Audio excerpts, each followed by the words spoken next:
Chicken biryani, mutton பிரியாணின்னு எவ்வளோ செஞ்சுருக்கேன். கொஞ்சம் டிஃப்ரெண்ட்டாக செய்யலான்னு எக் பிரியாணி தான் இன்றைக்கி ட்ரை பண்ணியிருந்தேன்.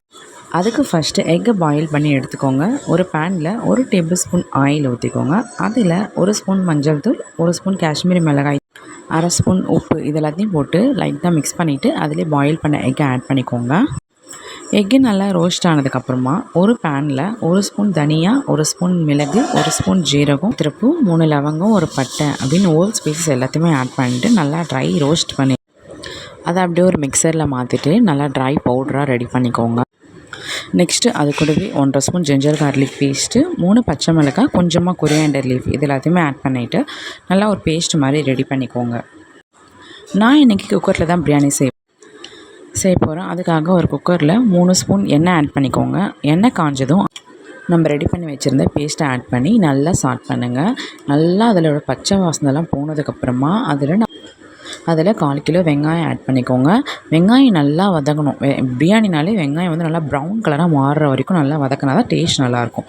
வெங்காயம் நல்லா வதங்கினதுக்கப்புறமா அதில் 200 கிராம் தக்காளி ஆட் பண்ணிக்கோங்க. தக்காளி வதங்கிறதுக்கு அதில் கொஞ்சமாக கல் உப்பு ஆட் பண்ணிக்கிறேன். உப்பு ஆட் பண்ணும்போது தக்காளி கொஞ்சம் சீக்கிரமாக வதங்கிடும். இதெல்லாமே நல்லா வதங்கினதுக்கப்புறமா அதில் புதினா இலை ஆட் பண்ணிக்கோங்க. புதினாலாம் சேர்த்து நல்லா வதக்கிட்டு அதில் கொஞ்சமாக மஞ்சள்தூள் ஆட் பண்ணிக்கோங்க. நெக்ஸ்ட்டு உங்களுக்கு காரத்துக்கு ஏற்ற மாதிரி மிளகாத்தூள் ஆட் பண்ணிக்கோங்க. நான் இன்றைக்கி 1 டேபிள் ஸ்பூன் மிளகாத்தூள் ஆட் பண்ணியிருக்கேன்.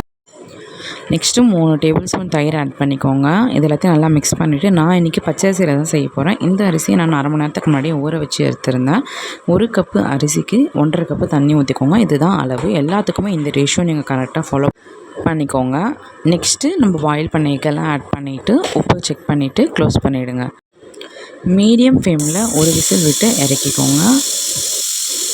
நெக்ஸ்ட்டு ப்ரெஷர் அடங்கனதும் ஓப்பன் பண்ணி பாருங்கள். சூப்பரான டேஸ்டியான பிரியாணி ரெடி ஆகிடுச்சு. பாருங்கள் பிரியாணி எவ்வளோ சூப்பராக வந்திருக்கு.